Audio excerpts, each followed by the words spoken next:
Hello दोस्तों, उम्मीद है आप सब खैरियत से होंगे। जैसा कि आपको थंबनेल से पता चल ही गया होगा, आज हम बात करने वाले हैं ब्रूडिंग के बारे में। इसके पहले हमारे चैनल पे बहुत सारी वीडियो है ब्रूडिंग के बारे में, लेकिन ये वीडियो जो है हमारी, इसमें पूरी फुल डिटेल में हम जो है ब्रूडिंग के बारे में बात करेंगे। तो इसके अंदर में हम 4 टॉपिक जो है हमारे कवर करने वाले। सबसे पहला जो टॉपिक है हमारा, ब्रूडिंग किसे कहते हैं, और उसके बाद में नेक्स्ट टॉपिक हमारा आएगा कि ब्रूडिंग जो है, हमें ब्रूडिंग करने से क्या क्या फ़ायदे होते हैं और क्या नुकसानात होते हैं अगर हम ब्रूडिंग नहीं करेंगे तो। और तीसरा जो टॉपिक है हम बात करने वाले हैं, ब्रूडर किस तरीके से बनाए जाते हैं, कौन कौन से तरीके होते हैं जो ब्रूडिंग में बनाने में हमारी मदद करते हैं। और चौथा जो टॉपिक होगा हमारा, ब्रूडिंग कितने टाइम तक हमें करना ज़रूरी होता है, बेस ब्रूडिंग जो होती है कितने टाइम तक क्या होती है। तो इन 4 टॉपिक के बारे में आज हम फुल डिटेल में बात करने वाले हैं। तो चलिए शुरू करते हैं। शुरू करने से पहले आप सबसे मेरी गुजारिश है, हमारे ऐसे बहुत सारे भाई हैं जो वीडियो तो हमारे रेगुलर देखते हैं, लेकिन अभी तक उन्होंने जो हमारे चैनल को सब्सक्राइब नहीं किया है, तो प्लीज़ नीचे रेड कलर का बटन है, उसको दबा के चैनल को सब्सक्राइब कीजिए और मुझे सपोर्ट कीजिए। और अगर आपको मेरी वीडियो पसंद आती है तो इसे अपने दोस्तों में भी शेयर कीजिए।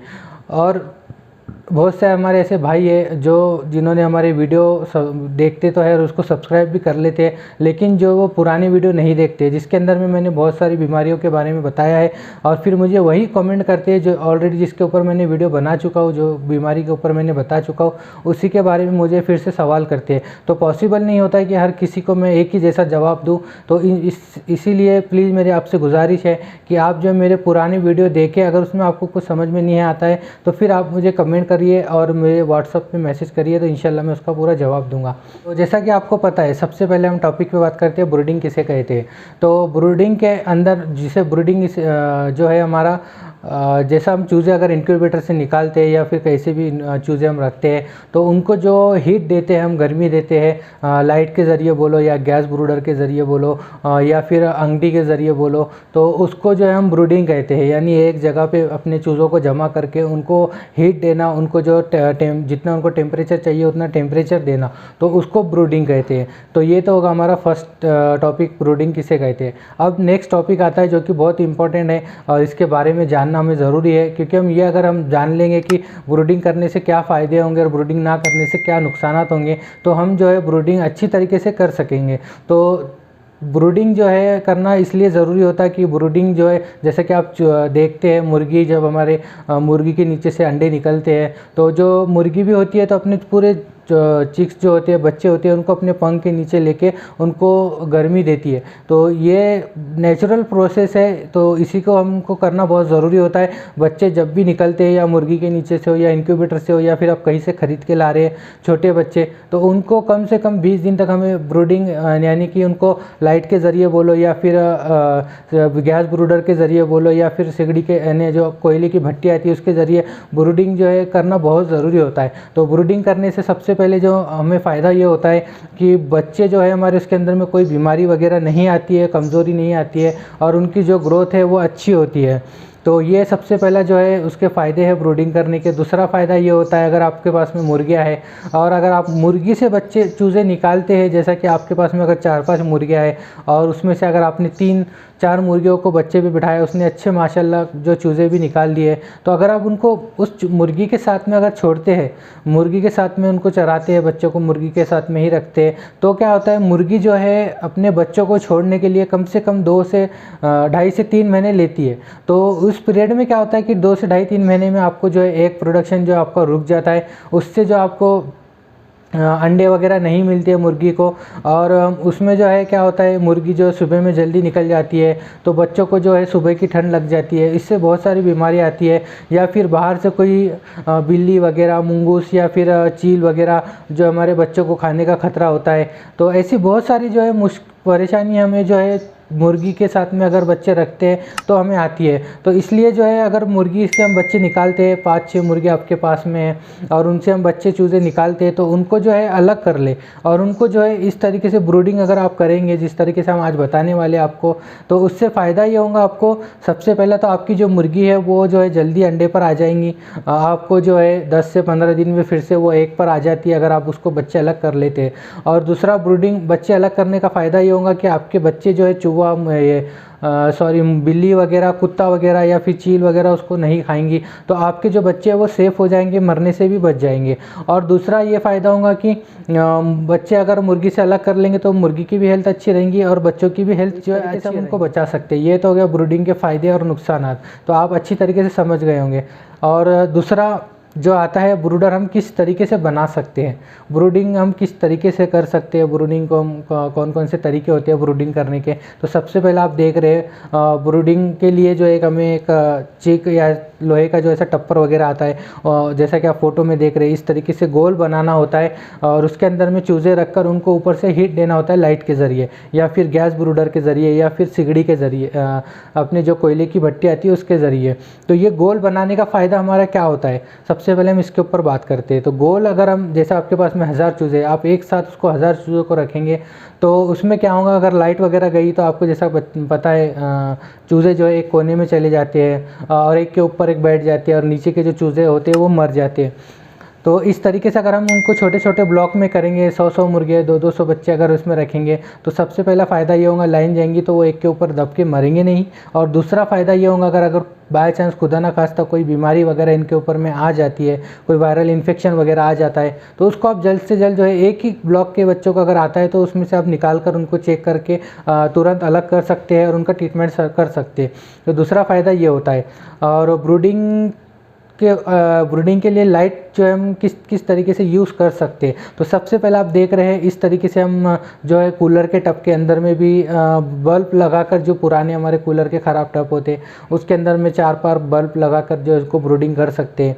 या फिर इस तरीके से आप, जैसा कि आप देख रहे हैं फ़ोटो के अंदर में, मार्केट में आपको इस तरीके से गोल रिंग मिल जाएंगी जिसके अंदर में 5 लाइट हमने लगाए हैं। तो इस तरीके से भी आप ब्रूडिंग कर सकते हैं। लेकिन ये जो रिंग होती है ये 500 बच्चों के लिए सफिशिएंट होती है। और जो हमारा जो कूलर का टब होता है वो उसके हिसाब से भी आप बना सकते हैं। तीसरा जो तरीका होता है, अगर आप बच्चे कम निकाल रहे हैं, जैसा मुर्गी के नीचे से, जाहिर सी बात है मुर्गी के नीचे से आप कितने बच्चे निकालेंगे, 10, 15 या 20 बच्चे बहुत हो गए, उसके ऊपर तो आप निकाल नहीं सकते क्योंकि मुर्गी उसके ऊपर में अफर्ट नहीं करती है बैठने के लिए।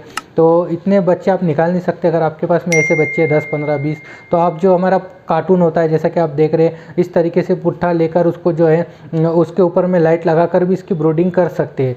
तो इस तरीके से आप ब्रूडिंग जो है अलग अलग तरीके से कर सकते हैं। और ब्रूडिंग करने के, जैसा कि आप देख रहे हैं एक गैस ब्रूडर आता है, तो ये अपने छोटे चूज़ों के लिए तो काम में नहीं आता, लेकिन जो हमारे फार्मर भाई है, बड़े पैमाने पे जो मुर्गी फार्म करते हैं, पोल्ट्री फार्मिंग करते हैं, तो उनके लिए गैस ब्रूडर काम में आता है। और दूसरा जो है हमारा, तीसरा जो होता है वो है सिगड़ी के ज़रिए, कोयले की भट्टी के ज़रिए हम जो है ब्रूडिंग करते हैं। तो ये ब्रूडिंग तो बहुत कम देखने को मिलती है हमें, क्योंकि ये तो उस इलाके में होती है जहाँ पर लाइन वगैरह नहीं होती है या गैस ब्रूडर की सुविधा नहीं होती है, देहाती इलाका है, बहुत अंदर है। तो ऐसे जगह में जो है इस सिगड़ी यानी कोयले के भट्टी के जो ब्रूडिंग होती है उसका इस्तेमाल करते हैं। तो अब बात करते हैं हम हमारे चौथे टॉपिक के बारे में कि ब्रूडिंग जो है हमें कितने टाइम तक करना ज़रूरी होता है और कितने टाइम तक अगर हम करेंगे तो उसके हमें क्या फ़ायदे होते हैं। तो ब्रूडिंग जो है कम से कम हमें, अगर हम कम से कम करना चाहते हैं तो 15 दिन तक तो हमें हमारे बच्चों की ब्रूडिंग करना बहुत ज़रूरी होता है। क्योंकि मुर्गी भी जो होती है, हमारे अपने जो बच्चे होते हैं उनको कम से कम 15 से 20 दिन तक जो है अपने पंखों के नीचे ही रखती है। जैसा कि आपने अगर देखा होगा, अगर आपके यहाँ कभी किसी अपने जो मुर्गी के ऊपर में बच्चे निकाले होंगे, तो जो मुर्गी है वो भी कम से कम 10 से 15 दिन जो है इसको अपने पंख के अंदर ही रखती है। रात के टाइम में जब भी वो बैठती है तो उनको गर्मी देती है। तो इसलिए हमें 10 से हार्डली 15 दिन, कम से कम 15 दिन तो हमें ब्रूडिंग करना बहुत ज़रूरी होता है। और ज़्यादा से ज़्यादा हम जो इनको 1 महीने तक ब्रूडिंग कर सकते हैं। वो मौसम के हिसाब के ऊपर में डिपेंड होता है। अगर ठंड का मौसम बहुत ज़्यादा है, ठंड बहुत पड़ रही है, ठंडी के मौसम में ब्रूडिंग कर रहे हैं, तो आप 20 से 1 महीना या फिर 35 दिन तक भी जो इनको ब्रूडिंग कर सकते हैं। ब्रूडिंग से, जैसा कि मैंने आपको बताया, ब्रूडिंग से उनकी ग्रोथ अच्छी होती है, ब्रूडिंग से जो इनको उनकी हेल्थ अच्छी होती है, ब्रूडिंग से उनको जो उनकी खाने की जो पाचन शक्ति है वो अच्छी होती है, उनके बीमारियों से वो बच जाते हैं। ऐसी बहुत सारी जो तो हम बात कर लेते हैं कि बच्चे निकलने के बाद ये तो हमने जान लिया कि ब्रूडिंग किसे कहते हैं और ब्रूडिंग के फ़ायदे क्या क्या है, और ब्रूडर हम किस तरीके से बना सकते हैं, और ब्रूडिंग हमें जो है किस तरीके से करना चाहिए। तो अब हम बात करते हैं इसको, ब्रूडिंग जो होती है एक बच्चे के लिए कितना टेम्परेचर उनको सूट होता है।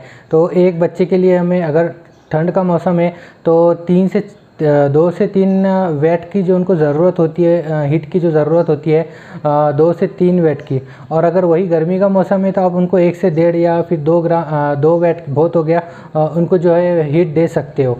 और टेम्परेचर की अगर हम बात करेंगे तो वो आपको 35 से लेके 36 तक जो है उनको देना होता है। तो इसमें जो है 1-2 पॉइंट अगर ऊपर नीचे होता है तो कोई प्रॉब्लम नहीं होती, अगर उससे ज़्यादा होता है तो फिर हमारे जो बच्चे को प्रॉब्लम होती है। लेकिन बहुत सारे हमारे भाइयों को जो है टेम्परेचर का मेजरमेंट नहीं लगता है, तो उसके लिए सबसे आसान तरीका ये है कि अगर हम जहाँ भी ब्रूडिंग हमारे बच्चों को कर रहे हैं तो हम जो है बच्चों को देखें। अगर बच्चे एक के ऊपर एक चढ़ रहे हैं तो ये जो है हमारा टेम्परेचर वो कम हो रहा है, क्योंकि उनको जो है प्रॉपर हीट नहीं मिल रही है, तो इसलिए वो एक के ऊपर एक चढ़ रहे हैं ताकि उनको अच्छी तरीके से हीट मिल जाए।